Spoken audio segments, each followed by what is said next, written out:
आगे बढ़ते हैं।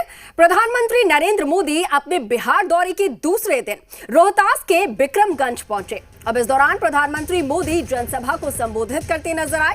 पहलगाम की घटना और ऑपरेशन सिंदूर को लेकर प्रधानमंत्री ने कहा कि मैंने बिहार की धरती से देश को वादा किया था, वचन दिया था कि बिहार की धरती से आंख में आंख मिलाकर हमने कर दिया है। आतंक के आकाओं के ठिकानों को मिट्टी में मिला दिया जाएगा और बिहार की धरती से मैंने कहा था उन्हें कल्पना से भी बड़ी सजा दी जाएगी। आज जब मैं बिहार आया हूं तो अपने वचन को पूरा करने के बाद आया हूं। तो वहीं साथ में प्रधानमंत्री ने यह भी कहा कि यह हमारा बिहार वीर कुंवर सिंह की धरती है, जहां के हजारों नौजवान देश की सुरक्षा के लिए सेना बीएसएफ में अपनी जवानी खपा देते हैं।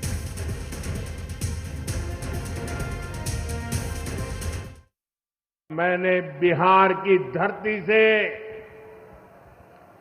देश को वादा किया था, वचन दिया था। बिहार की धरती पर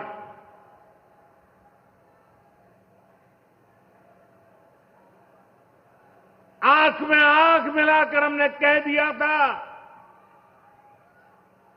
आतंक के आकाओं के ठिकानों को मिट्टी में मिला दिया जाएगा।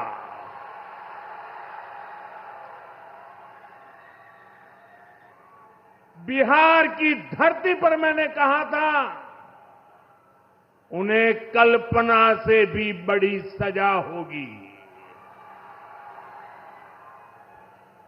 आज जब मैं बिहार आया हूं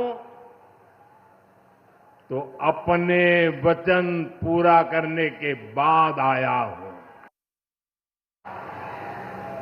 जिन लोगों ने पाकिस्तान में बैठकर हमारी बहनों का सिंदूर उजाड़ा था, हमारी सेना ने उनके ठिकानों को खंडहर में बदल दिया है। भारत की बेटियों के सिंदूर की शक्ति क्या होती है, ये पाकिस्तान ने भी देखा और दुनिया ने भी देखा। साथियों, हमारी लड़ाई देश के हर दुश्मन से है, फिर वो चाहे सीमा पार हो या देश के भीतर हो। बीते वर्षों में हमने हिंसा और अशांति फैलाने वालों का कैसे खात्मा किया है, बिहार के लोग इसके साक्षी हैं। प्रधानमंत्री की दौरे से जुड़ी हुई एक और महत्वपूर्ण खबर सामने आ रही है। नक्सलवाद पर बोले प्रधानमंत्री नरेंद्र मोदी, पहले नक्सलियों का खौफ था, सरकार अब सड़क दे रही है, दवा दे रही है और वो दिन दूर नहीं जब नक्सली खत्म हो जाएंगे।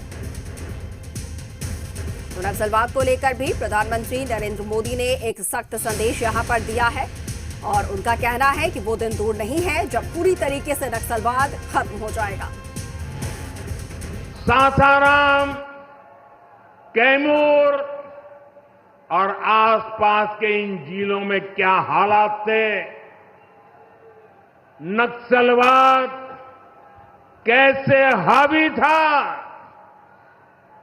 मुंह पर नकाब लगाए, हाथों में बंदूक थामे नक्सली कब कहां सड़कों पर निकल आए, हर किसी को ये खौफ रहता था। सरकारी योजना आती थी पर नागरिकों तक पहुंचती ही नहीं थी।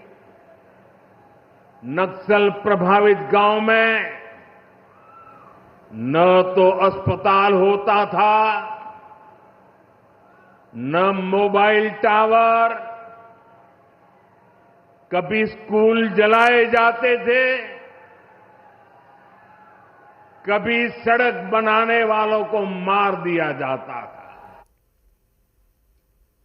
तो वही प्रधानमंत्री नरेंद्र मोदी के दौरे के बाद नेता प्रतिपक्ष तेजस्वी यादव ने सोशल मीडिया पर पोस्ट करके पीएम पर निशाना साधा।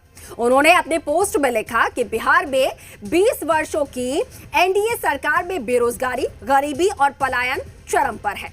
शिक्षा, स्वास्थ्य और उद्योग क्षेत्र में बिहार सबसे फिसड्डी है। विकास और प्रगति के अधिकांश मानकों से देश में बिहार सबसे नीचे है, लेकिन 11 साल की केंद्र सरकार इन मुद्दों पर बात नहीं करती। बिहारी इस तरीके के झांसे में नहीं आते। वो अच्छे से जानते हैं कि कौन कितना झूठ बोल रहा है।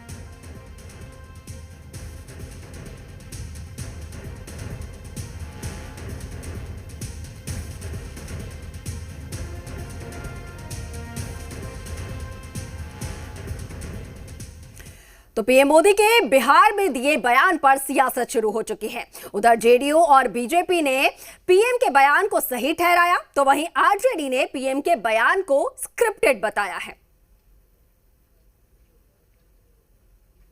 देखिए, माननीय प्रधानमंत्री जो बिहार के धरती से कह के गए थे, पाकिस्तान को संदेश देने का जो काम किए थे, आतंकियों को जो संदेश देने का काम किए थे, वो करके दिखाए। बिहार में जब आते हैं तो बिहार में बड़ा सौगात दे के जाते हैं और हजारों करोड़ का शिलान्यास, हजारों करोड़ का उद्घाटन वो करके गए हैं। और जिस तरह से उन्होंने आतंकवाद से लेकर के अपराध पर बोले हैं, बिहार के अपराध पर बोले हैं, तो बिहार में अब वो दिन नहीं आने वाला है, जंगल राज नहीं आने वाला है जिस समय बिहार में उद्योग का अपहरण चलता था और अपहरणकर्ता सीएम हाउस में रहा करते थे। सीएम हाउस में डील होता था कि कितना करोड़ लेना है, कितना लाख लेना है। वो दिन बिहार में अब नहीं आएगा। जहाँ तक जंगल राज की बात है तो ये पूरा बिहार जानता है। प्रधानमंत्री जी आज कह रहे हैं, लेकिन पूरा बिहार जानता है 20 साल पहले जब नीतीश जी का शासनकाल और एनडीए का शासनकाल नहीं था, किस तरह से यहाँ के व्यापारी, यहाँ के जो डॉक्टर, यहाँ के इंजीनियर किस तरह से परेशान और बदहाल थे। क्या कोई भी व्यक्ति जिस तरह से आज खुली हवा में सांस ले रहा है, क्या उस समय ले पाता था? कोई व्यक्ति चाहता था कि हम यहाँ पर संपत्ति बनाएं, गाड़ी खरीदें, तो उसको 10 बार सोचना पड़ता था। वो अपना बेटा स्कूल से समय पर आएगा कि नहीं आएगा, इसकी भी निश्चिंता नहीं थी, क्योंकि एक नया जो रंगदारी टैक्स उस समय और अपराध में अपहरण का नया उद्योग शुरू हुआ था। गोलवलकर राजद में थे या कांग्रेस में थे? गोलवलकर तो इनके शीर्ष पुरुष हैं, नमन करते हैं। वहाँ पन्ना पन्ना पढ़ लेना, असल में पढ़ते लिखते नहीं हैं लोग। स्क्रिप्ट पकड़ाते हैं और माननीय प्रधानमंत्री जी वो स्क्रिप्ट को बोल देते हैं। 3 दिन पहले बोल दिया कि छोटी आंख वाले गणेश जी। इस देश में छोटी आंख वाले बहुत लोग रहते हैं। आपने उन सब का अपमान किया है, आपको माफी मांगनी चाहिए। तो बिहार दौरे पर